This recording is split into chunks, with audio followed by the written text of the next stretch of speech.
Hello everyone, welcome back. आज के इस वीडियो में हम लोग देखने वाले हैं कि यूज़र एक्सपीरियंस को हम लोग कैसे इम्प्रूव कर सकते हैं by using the use optimistic hook. तो यूज ऑप्टिमिस्टिक हुक को यहाँ पे हमने इम्प्लीमेंट किया है और इम्प्लीमेंटेशन के ऊपर जाने से पहले मैं थोड़ा सा आपको डिमॉन्स्ट्रेशन दे देता हूँ कि हम एक्चुअली क्या चीज़ इम्प्लीमेंट करने वाले हैं। तो यहाँ पे आपको डालना है प्रोडक्ट का नेम, और अगर मैंने कोई भी प्रोडक्ट नेम डाल दो, आप कोई भी आइटम्स नेम डाल दो। सपोज करो कि मैंने यहाँ पे डाल दिया लैपटॉप, और उसके बाद हम लोग क्लिक करते हैं यहाँ पे सेव प्रोडक्ट के ऊपर में। तो ध्यान से देखना कि जब हमारा सेविंग चल रहा होता है तो यहाँ पे एक प्रोसेसिंग आइकन आपको दिखा होगा कि हमारा बैक साइड में एक प्रोसेसिंग चल रहा है, और साथ में हमें इमीडिएटली ये जो लैपटॉप था, ये लैपटॉप हमें यहाँ पे दिख गया। तो दो चीजें एक साथ हो रही है यहाँ पे कि जो भी प्रोडक्ट मैं यहाँ पे डालूं वो प्रोडक्ट इमीडिएटली हमारे लिस्ट में शो होना चाहिए, और बैकएंड साइड में ये जो प्रोडक्ट का नेम है वो प्रोडक्ट हमें डेटाबेस के अंदर में स्टोर कर देना चाहिए। और डेटाबेस में स्टोर करते समय वो कुछ टाइम लेता है। तो हम लोग यहाँ पे क्या चाहते थे कि डेटाबेस के अंदर में आप अपने प्रोडक्ट को स्टोर करो, और इसको स्टोर करने में आपको 1 मिनट 2 मिनट जो भी टाइम लेना है आप ले लो, कोई दिक्कत नहीं है।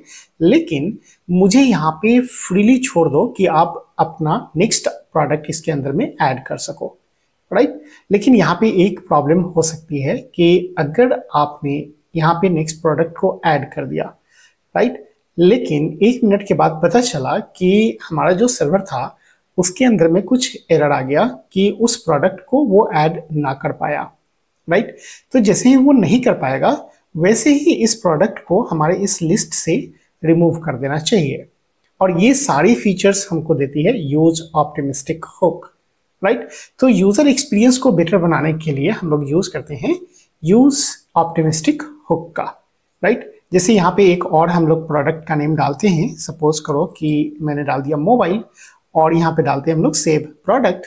तो देखो यहाँ पे प्रोसेसिंग चल रहा है, प्रोसेसिंग होने के बाद इमीडिएटली हमें मिल गया result mobile, right.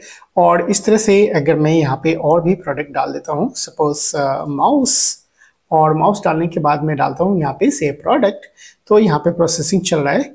Alright, so this is all about the demonstration of the project. So let's get started without any delay. This is my fresh Next.js 15 project, और अगर आपको देखना है कि मेरा जो Next.js 15 है उसका वर्जन कौन सा है, तो यहाँ पे आपको मिल जाएगा Next 15.0.3। ऑलराइट, और इसमें हमने SATCN UI को ऑलरेडी कॉन्फ़िगर करके रख लिया है। तो इसके लिए आपको यहाँ पे आओगे सोर्स के अंदर में, तो यहाँ पे मिलेगा कंपोनेंट्स, और कंपोनेंट्स के अंदर में है बटन, इनपुट एंड लेवल। ये 3 चीज़ों की हमें ज़रूरत पड़ने वाली है, और ये जो है ये हमारा है SATCN UI का component. Alright, so first of all let's come to the SRC folder, and inside this SRC I have the app folder, and inside this app I am going to create a new page, और इस page का name हम लोग रख लेते हैं, suppose करो products, और प्रोडक्ट्स के अंदर में हम लोग बना लेते हैं page.jsx, and inside this page.jsx let's bring a boilerplate code RFCE, and inside this page let's see that whether the content is displaying or not। तो यहाँ पे हम लोग कर लेते हैं hello Next.js 15, और इसे सेव कर लेते हैं। और अगर हम लोग इसको ओपन करते हैं अपने ब्राउज़र के ऊपर में, और यहाँ पे हम लोग करते हैं स्लैश एंड देन प्रोडक्ट, और प्रोडक्ट्स हमने दिया था, प्रोडक्ट नहीं, सो here is should be a products, और यहाँ पे हमारा सर्वर ऑलरेडी रन कर रहा है। तो वापस आ जाओ ब्राउज़र के ऊपर में, और यहाँ पे मिल जाएगा हेलो Next.js 15। ऑलराइट, तो हमारा प्रोडक्ट्स का काम कर रहा है, और इसके अंदर में हमें चाहिए होगा एक फॉर्म कंपोनेंट। अब यहाँ पे इसे पहले हम लोग मिनिमाइज करते हैं, और यहाँ पे ले आएंगे हम लोग एक फॉर्म कंपोनेंट को, और वो जो फॉर्म कंपोनेंट होगा ना वो हम लोग बनाएंगे किसके अंदर में, तो आप आ जाओ ऐप के अंदर में, और यहाँ पे मिलेगा आपको कंपोनेंट्स। अब अगर आप चाहते हो कि इसी कंपोनेंट्स के अंदर में हम लोग खुद का कंपोनेंट बनाएं तो भी बना सकते हो, क्योंकि ये जो कंपोनेंट्स बना करके मिला है वो डिफ़ॉल्ट मिला है SATCN को इंस्टॉल करने पर, राइट। तो अगर आप चाहते हो कि ऐप के अंदर में सेपरेट कंपोनेंट बनाए तो कंपोनेंट बना सकते हो, अदरवाइज मुझे यहाँ पे ही बनाना है क्योंकि हम लोग यहाँ पे बहुत सारे कम्प्लेक्स कोडिंग नहीं करने जा रहे हैं। तो मैं यहाँ पे कंपोनेंट्स में आता हूँ और इस कंपोनेंट के अंदर में हम लोग एक अपना कंपोनेंट बना लेते हैं और उस कंपोनेंट का नेम रख लेते हैं यहाँ पे प्रोडक्ट फॉर्म डॉट JSX और यहाँ पे हम लोग ले आते हैं boilerplate code and this should be a product form. तो यहाँ पे आप कंपोनेंट का नेम डाल दो P कैपिटल और यहाँ पे भी हम लोग कर लेते हैं P कैपिटल और यहाँ पे हम लोग लिख लेते हैं अभी कि ये जो होने वाला है ये हमारा होने वाला है प्रोडक्ट का फॉर्म। ऑलराइट, तो इसको आप यहाँ पे इंपोर्ट कर लो और जहाँ पे हमने लिखा है हेलो नेक्स्ट जेस, तो इसे आप पूरा हटा दो डिवीजन को और यहाँ पे हम लोग कर लेते हैं प्रोडक्ट फॉर्म और इसे इंपोर्ट कर लो आप और UI के अंदर में आपको मिल रहा है प्रोडक्ट फॉर्म। ऑलराइट, तो इसे हम लोग सेव करते हैं और वापस आकर के देखते हैं कि ये हमारा मिल रहा है कि नहीं। Alright, so we have got here the product form, no problem. अब हम लोग आते हैं वापस VS कोड के अंदर में और यहाँ पे जो हमने बनाया है ना प्रोडक्ट फॉर्म, इसके अंदर में बना लेते हैं फॉर्म। और फॉर्म को बनाने के लिए पहले आप थोड़ा सा स्टाइलिंग सेट कर लो यहाँ पे। तो हम लोग कर लेते हैं class name and here is flex और यहाँ पे हम लोग कर लेते हैं maximum width is 2 XL and then minimum height should be screen and MX auto and justify centre and items centre. Alright, इसे सेव करके और वापस देख लो तो आपको मिल गया product form centre of the screen. Now come to the VS code again और फॉर्म के अंदर में हम लोग कर लेते हैं यहाँ पे ये डिव और इस डिव के अंदर में हम लोग बनाएंगे लेवल। तो लेवल को हम लोग यूज़ करेंगे यहाँ पे SATCN वाला और SATCN के अंदर से पहले तो आप लेवल को इंपोर्ट कर लो और इंपोर्ट करने के लिए यहाँ पे हम लोग यूज़ करेंगे इंपोर्ट एंड देन लेवल and this is imported from @ and then here is a components and inside the component there is a UI and inside UI there is a level। और यहाँ पे एक और चीज़ हमें ज़रूरत पड़ेगी इनपुट का, तो मैं यहाँ पे डाल देता हूँ input from and then at components और उसके अंदर में UI के अंदर में इनपुट।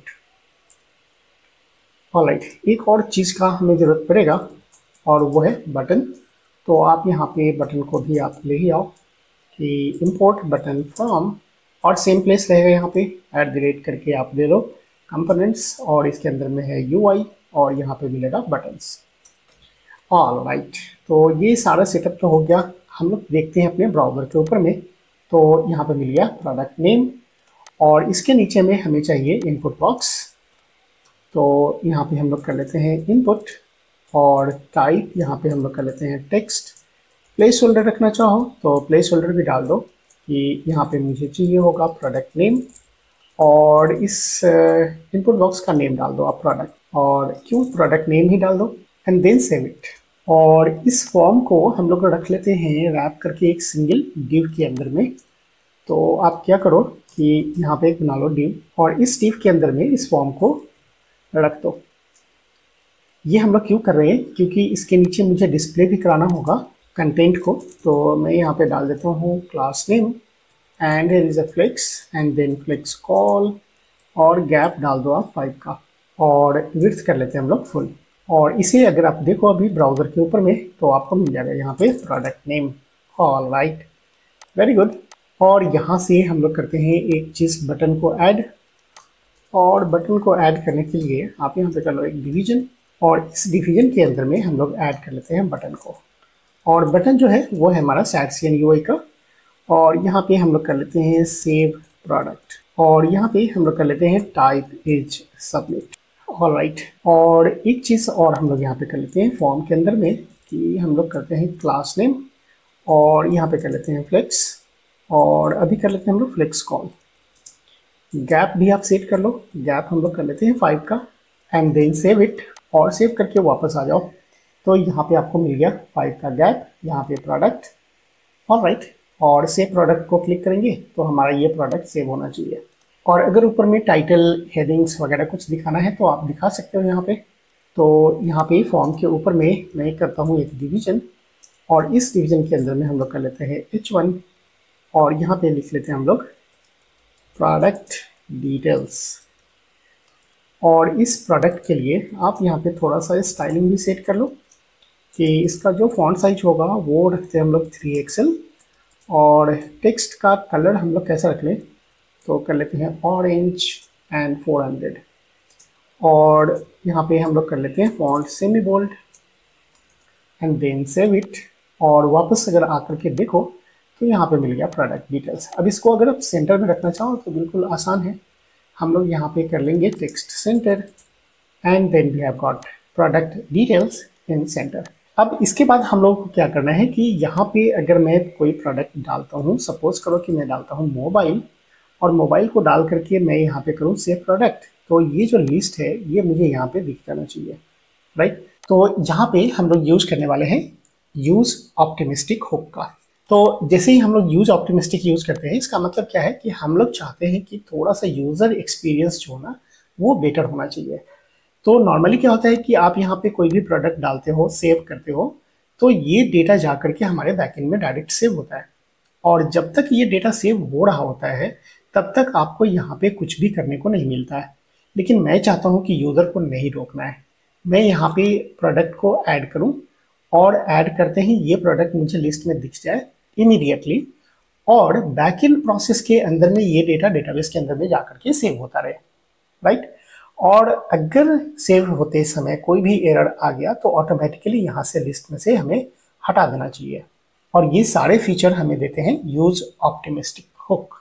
तो यहाँ पे यूज ऑप्टिमिस्टिक को इम्प्लीमेंट करने के लिए हम लोग वापस आते हैं अपने VS कोड के अंदर में, और इस फॉर्म के अंदर में हम लोग यूज करेंगे यूज ऑप्टिमिस्टिक हुक का। तो यहाँ पे हम लोग जो बनाएंगे, एक तो हमें चाहिए होगा यूज स्टेट हुक।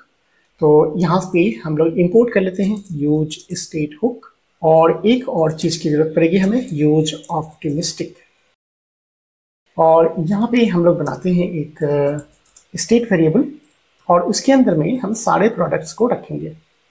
तो यहाँ पे मैं डाल देता हूँ products and then set products. और यहाँ पे हम लोग कर लेते हैं यूज स्टेट, और ये जो यूज स्टेट होगा इसके अंदर में हम लोग डाल देते हैं अभी कि ये मेरा एक एरे होगा। और नेक्स्ट जो चाहिए हमें वो चाहिए यूज ऑप्टिमिस्टिक हुक। अब इसके लिए आपको यहाँ पे यूज करना है यूज ऑप्टिमिस्टिक, और यूज ऑप्टिमिस्टिक के अंदर में दो पैरामीटर हमको पास करने होते हैं।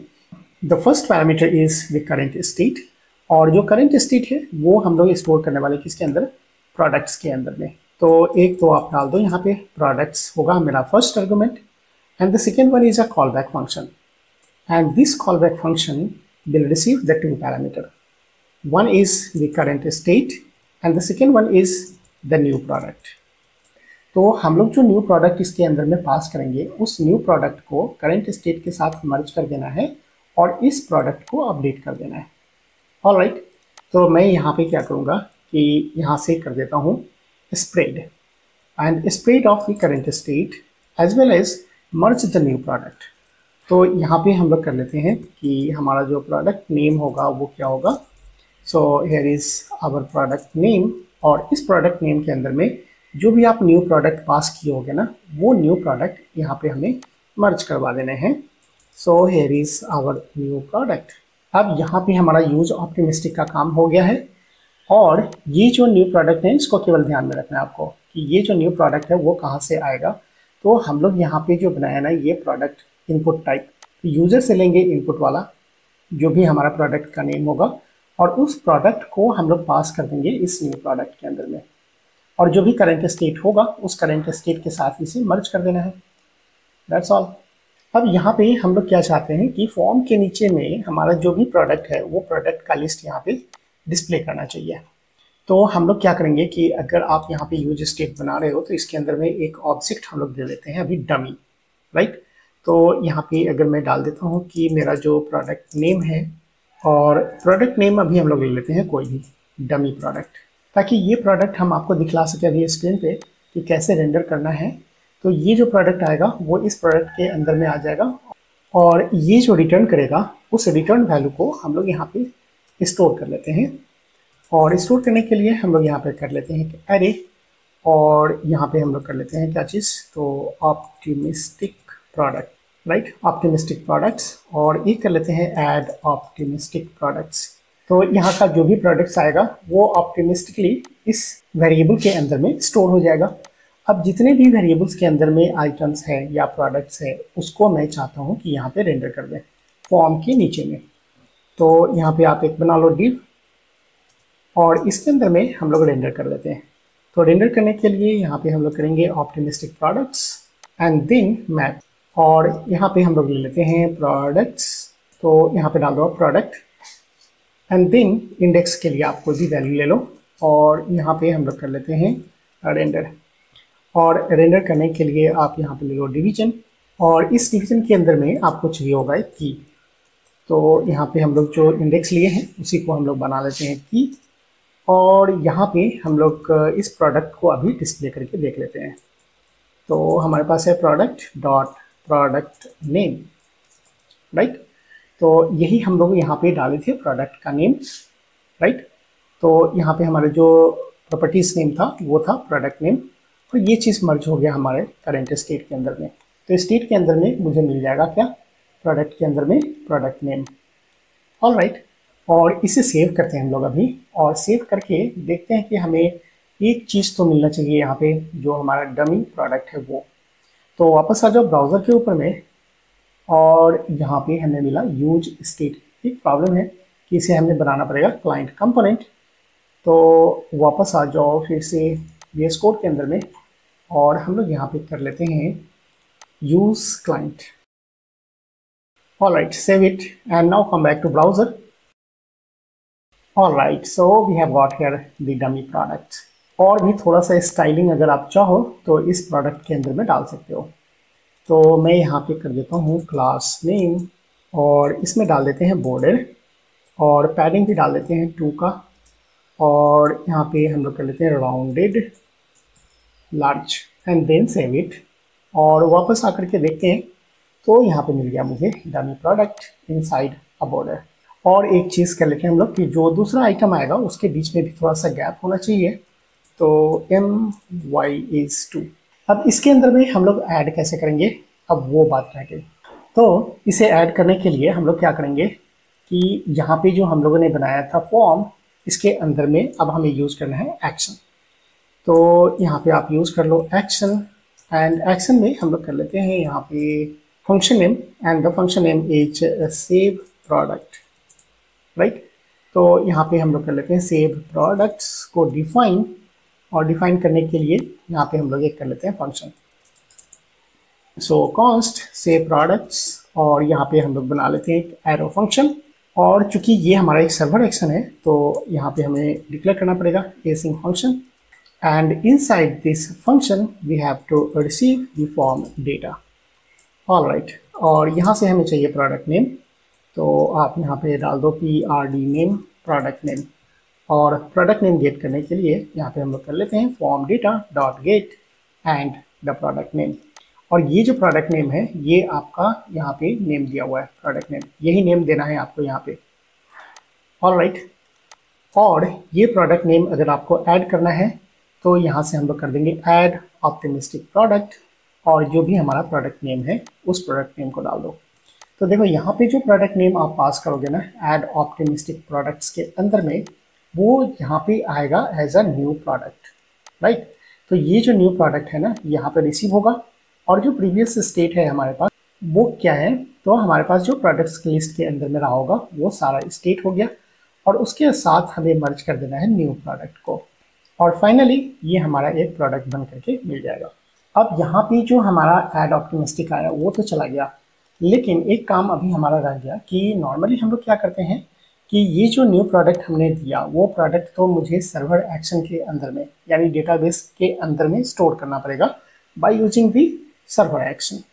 तो ऐप के अंदर में आ जाओ, और ऐप के अंदर में आकर के और एक फोल्डर बना लेते हैं हम लोग एक्शंस, और एक्शंस के अंदर में हम लोग एक फाइल बनाते हैं, और यहाँ पे हम लोग फाइल का नाम रख लेते हैं प्रोडक्ट एक्शन एंड .js।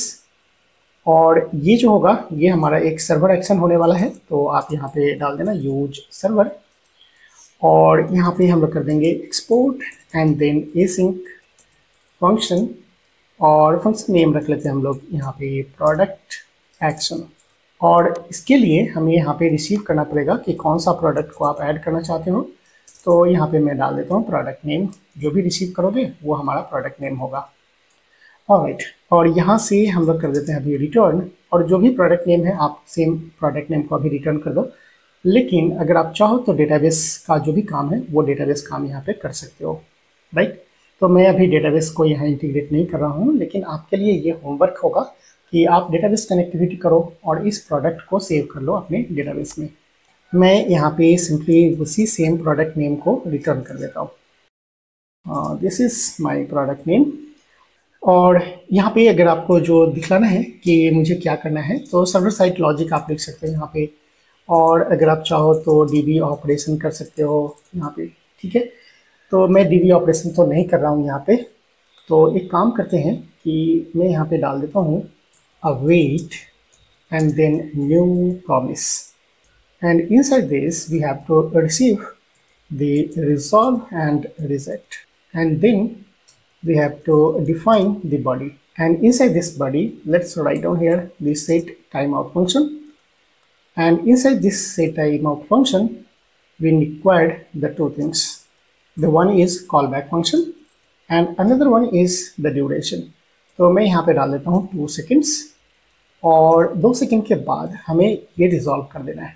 तो assuming that the everything is going fine, तो यहाँ पे हमारा प्रॉब्लम रिजॉल्व हो जाएगा, और रिजॉल्व होने के बाद ये प्रोडक्ट नेम यहाँ से रिटर्न कर देगा। ऑलराइट, अब ये जो रिटर्न होगा ना, तो मैं यहाँ पे क्या चाहता हूँ कि ये जो रिटर्न वैल्यू आएगा उस वैल्यू को ऐड कर दो किस में, तो ये जो प्रोडक्ट्स है उसके अंदर, कि ये मेरा फाइनल लिस्ट हो गया। ऑलराइट, तो यहाँ पे हमारे पास है प्रोडक्ट एक्शन। तो इस प्रोडक्ट एक्शन को आप यहाँ पे इंपोर्ट कर लो। तो यहाँ पे यूज़ करेंगे await and then product action, and this product action is imported from the actions. और इसके अंदर में आप क्या डालोगे फिर से, तो PRD नेम, जो भी आप प्रोडक्ट नेम पास करे थे ना, सेम प्रोडक्ट नेम को यहाँ पे पास कर दो, और जो भी यहाँ पे हमारा जो वैल्यू सेंड हो गया था सेव होने के लिए, आप यहाँ पे उसको रिसीव कर लो। तो यहाँ पे हम लोग कर लेते हैं sent product, this one is our sent product. और जो फाइनल रिजल्ट लेकर के आएगा, अगर कुछ मॉडिफिकेशन यहाँ पे हुआ या कोई प्रोसेस हो गया तो आप यहाँ पे डाल सकते हो, ठीक है। ये मैसेज आपका जो भी होगा, after the processing of your logic they will return some information, और उस इंफॉर्मेशन को आप यहाँ पे रिसीव कर लो, और रिसीव करने के बाद इस वैल्यू को हम लोग यहाँ पे अपडेट कर देंगे प्रोडक्ट्स में, राइट। तो यहाँ पे हम लोग कर देते हैं सेट प्रोडक्ट्स, और इसके अंदर में हम लोग ले लेते हैं कि हमारा जो प्रीवियस प्रोडक्ट्स था वो क्या है। तो यहाँ पे कर लेते हैं previous products, and then here we have to merge the products. तो पहले तो आप स्प्लिट कर दो प्रीवियस प्रोडक्ट को, and then we have to write down here the product name.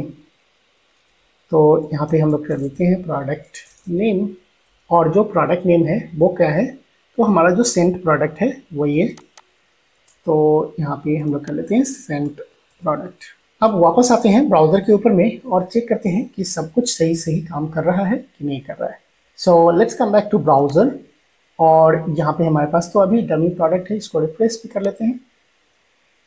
और अब हम लोग करते हैं यहाँ पे, सपोज करो कि फर्स्ट आइटम, और फर्स्ट आइटम आ रहा है यहाँ पे, और करते हैं सेव प्रोडक्ट।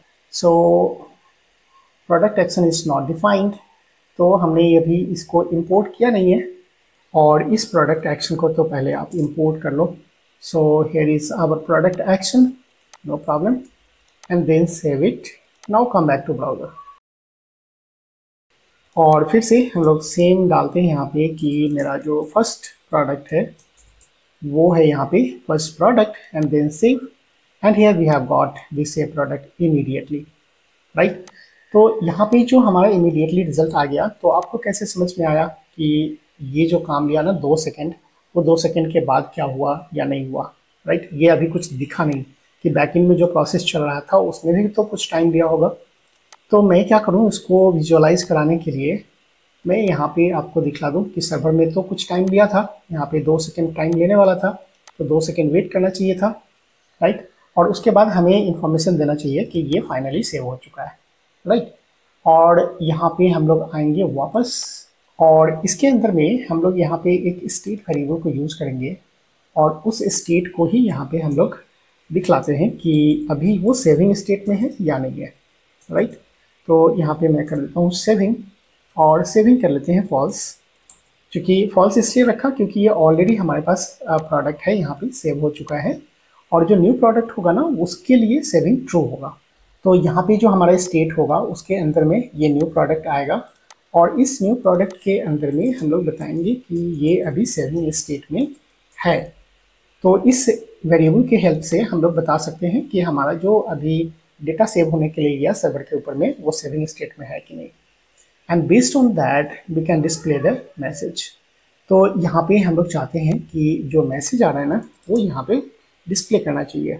तो यहाँ पे हम लोग कर लेते हैं रेंडर, और रेंडर करने के लिए यहाँ पे हम लोग करेंगे कि मेरा जो प्रोडक्ट है उसके अंदर में सेविंग चल रहा है कि नहीं। So if the product saving, then we have to display that the saving is going on, otherwise we have to display that our product is saved. Alright, तो साथ में हम ये दोनों चीज़ें डिस्प्ले भी करना चाहते हैं। अब डिस्प्ले करने के लिए यहाँ पे आप वापस आ जाओ ब्राउज़र के ऊपर में, और यहाँ पे हम लोग कुछ वैल्यू डालते हैं और यहाँ देखते हैं ये सेविंग दिखला रहा है, और 2 सेकेंड के बाद ये आ गया सेव्ड, राइट।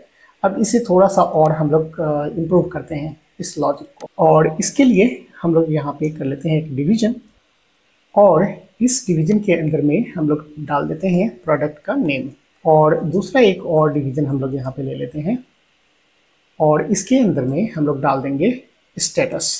तो ये जो स्टेटस है ना, इस स्टेटस को हम लोग यहाँ पे डालने वाले हैं, और यहाँ पे एक और हम लोग स्टाइलिंग में थोड़ा सा चेंज करेंगे कि यहाँ पे कर देंगे हम लोग flex and then justify between. Alright, now save it, और सेव करने के बाद वापस आते हैं ब्राउज़र के ऊपर में, और यहाँ पे हम लोग कुछ डालते हैं और करते हैं saving. So it is now displaying saving, और जैसे ही सेव हो गया 2 सेकेंड के बाद आ गया वापस सेव्ड। अब यहाँ पे हम लोग कुछ और चीज़ ऐड करने वाले हैं कि जब तक वो सेविंग कर रहा होगा ना, तो सेविंग के लिए ये हमें दिखलाना चाहिए था कुछ एक आइकन की प्रोसेसिंग चल रहा है, और जैसे ही सेव हो जाए वो टिक मार्क लग जाना चाहिए, राइट। तो इसके लिए हमने यहाँ पे ऑलरेडी इमेजेस को डाउनलोड करके रखा है, तो आप लोग अपने हिसाब से कोई भी इमेज डाउनलोड कर लेना, और मैं जल्दी से उस इमेज को ले आता हूँ अपने प्रोजेक्ट के अंदर में। तो यहाँ पे पब्लिक फोल्डर के अंदर में हमने वो दोनों इमेज को डाल दिया है, एक स्पिनर वाला जो GIF है इसको, और दूसरा है टिक वाला PNG फाइल। ऑलराइट, तो आप अपने चॉइस के अकॉर्डिंगली कोई भी इमेजेस या कोई आइकन्स यहाँ पे डाउनलोड कर लेना, और मैं यहाँ पे यूज़ करूँगा पब्लिक के अंदर जो हमने यहाँ पे अभी यूज़ किया है ना स्पिनर और GIF। तो जब यहाँ पे सेविंग हो रहा होगा तब मुझे चाहिए होगा स्पिनर वाला GIF, तो मैं यहाँ पे यूज़ करूँगा इमेज कंपोनेंट, फिर से नेक्स्ट के अंदर में मिल जाएगा इमेज, और यहाँ से आप इसको इंपोर्ट कर लो, और यहाँ पे आप डाल दो src, और सोर्स के अंदर में हम लोगों को मिलेगा कौन सा, तो स्लैश एंड देन spinner.gif, और यहाँ पे आप अल्ट डाल दो। तो अल्ट में अभी कुछ नहीं डालता हूँ, यहाँ पे हम लोग कर लेते हैं height, and height is suppose 20, और विड्थ भी रख लेते हैं हम लोग 20, एंड देन क्लोज इट। और दूसरा चाहिए होगा टिक.png, तो जैसे ही सेव हो गया तो यहाँ पे मुझे चाहिए टिक वाला, तो यहाँ पे फिर से मैं कर लेता हूँ image src and then here is टिक.png, और यहाँ पे फिर से आप कर लो, अल्ट में कुछ देना है तो दे लो, and then here is the height, और हाइट सेम ही रखने वाले हम लोग 20, और विड्थ भी 20। नाउ सेव इट, और सेव करने के बाद वापस आ जाओ अपने ब्राउज़र के ऊपर में। तो देख लो अभी यहाँ पे तो टिक मार्क दिख रहा है, और यहाँ पे मैं कर लेता हूँ सपोज कि मेरा प्रोडक्ट है mobile, and then save it. ये अभी प्रोसेसिंग चल रहा है, और जिसमें 2 सेकेंड पूरा हो गया ये टिक। और अगर मैं यहाँ पे डाल देता हूँ suppose laptop and then save product, तो यहाँ पे आ गया processing and then tick mark. और यहाँ पे जैसे ही हम लोग कर देते हैं सेव प्रोडक्ट, तो ये तो यूज ऑप्टिमिस्टिक के कारण डायरेक्टली यहाँ पे हम लोग को मिल जाता है इमीडिएट रिजल्ट। लेकिन अगर हम लोग इस डेटा को सेव कर रहे होंगे बैकएंड के अंदर में, और बैकएंड के अंदर में अगर कुछ एरर आ गया, राइट, किसी भी कारण से, तब क्या होगा कि ये वाला कंटेंट हमको सेम एज इट इज यहाँ पे दिखता रहेगा या नहीं दिखेगा, राइट। तो उस एरर के कारण क्या होना चाहिए कि ये लैपटॉप हमें यहाँ पे नहीं दिखना चाहिए, क्योंकि लैपटॉप तो डेटाबेस में गया नहीं। तो इस चीज़ को हम लोग यहाँ पे कैसे वेरीफाई करेंगे? तो देखो यहाँ पे हम लोग क्या करते हैं कि हमारे पास है प्रोडक्ट एक्शन, और यहाँ पे हम लोग रिटर्न कर रहे थे रिजॉल्व। अगर मैं यहाँ पे करूँ कि नहीं, आप रिजेक्ट कर दो कि मेरा काम यहाँ पे सक्सेसफुली हो नहीं रहा है, तो यहाँ पे मैं चाहता हूँ कि 2 सेकंड के बाद आप इसको रिजेक्ट कर दो। तो जैसे ही रिजेक्ट होगा तो एरर हैंडलिंग के लिए हमें यहाँ पे काम करना पड़ेगा, राइट। तो हम लोग तो इसके अंदर में से प्रोडक्ट के अंदर में कोई भी एरर हैंडलिंग का काम किया नहीं, तो एरर तो आएगा ऑब्वियसली। तो चलो आप पहले देख लो, फिर हम लोग देखते हैं यहाँ पे कि कैसे एरर हैंडलिंग करेंगे। तो यहाँ पे मैं डालता हूँ कि suppose laptop and then save product. तो ये तो दिख गया, लेकिन 2 सेकंड के बाद दिखना एरर मैसेज आ गया, राइट। तो इस एरर मैसेज को हमें हैंडल करना है। तो हैंडल करने के लिए हम लोग क्या करते हैं कि इन सारी चीज़ों को मैं अभी रैप कर देता हूँ ट्राई कैच के ब्लॉक के अंदर में, राइट। और यहाँ पे मैं डाल देता हूँ एरर, और इन सारे कोड को मैं यहाँ पे अभी रैप कर देता हूँ ट्राई ब्लॉक के अंदर में। So here is our try block and then paste it.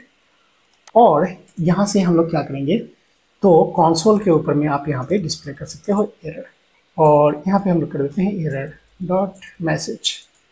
Now save it and return back to our browser, और यहाँ पे हम लोग कर लेते हैं कोई भी product name and then save it. अभी ये रिजेक्ट होने वाला है, और जैसे ही रिजेक्ट हुआ तो देखो यहाँ पे वो आइटम ऑटोमेटिकली हट गया, राइट। अगर आप चाहते हो कि एरर हो रहा है, एरर को हमें कंट्रोल करना है, तो उसके लिए फिर से आप स्टेट वेरिएबल वगैरह बना करके और एरर मैसेज को भी रिटर्न कर सकते हो, राइट। यहाँ पे आप क्या करोगे, तो एक स्टेट वेरिएबल बना लेना कि एरर आया या नहीं आया। तो अगर आप चाहो तो मैं दिखला ही देता हूँ यहाँ पे कि const and then is error, और यहाँ पे हम लोग कर लेते हैं सेट इज एरर, और यहाँ पे कर लेते हैं यूज स्टेट, और पहले से हम लोग कर लेते हैं फॉल्स, ठीक है, कि मेरा एरर नहीं है। और जैसे ही एरर हो गया तो मैं यहाँ पे क्या सेट कर देता हूँ कि सेट एरर, और सेट इज एरर को मैं कर देता हूँ ट्रू। और अगर कोई भी एरर नहीं होता है तो मुझे क्या करना है, सेट इज एरर वाले को फॉल्स कर देना है, राइट। तो मैं यहाँ पे क्या कर दूँ, ट्राई ब्लॉक के अंदर में यहाँ पे कर देता हूँ set is error is false. और एरर मैसेज को शो करने के लिए हम लोग यहाँ पे आते हैं फॉर्म के अंदर में, और यहाँ पे ही हम लोग डिस्प्ले कर लेते हैं मैसेज को, राइट। तो यहाँ पे हम लोग कर लेते हैं एक division, and inside this division just have to check that is error, then we have to display the error message। और यहाँ पे हम लोग कर लेते हैं पैराग्राफ के अंदर में कि कोई सर्वर एरर हुआ है, तो मैं यहाँ पे जस्ट एक मैसेज कर देता हूँ सर्वर एरर, और यहाँ पे कर लेते हैं हम लोग क्लास नेम, और टेक्स्ट कर लेते हैं हम लोग रेड, एंड रेड 400। और एक चीज़ आप यहाँ पे सेट कर दो क्लास नेम, और मार्जिन कर लेते हैं हम लोग 2। Now let's come back to browser and again verify it. तो यहाँ पे हम लोग कुछ डालते हैं और करते हैं सेव प्रोडक्ट। ये अभी ऑप्टिमिस्टिकली शो किया था, लेकिन उसके बाद हमें दे दिया यहाँ पे सर्वर एरर, राइट। अगर आप ये सर्वर एरर को दिखलाना चाहते हो इसके ऊपर में, तो आप यहाँ पे भी दिखला सकते हो, ठीक है। आप कोई भी प्रोडक्ट ऐड करो, ये अभी ऐड नहीं होगा, ऑप्टिमिस्टिकली आपको यहाँ पे शो कर रहा है, लेकिन बाद में उसको 2 सेकंड के बाद पता चलता है कि सर्वर में कुछ एरर हुआ है जिसके कारण आपका डेटा स्टोर नहीं हुआ, राइट।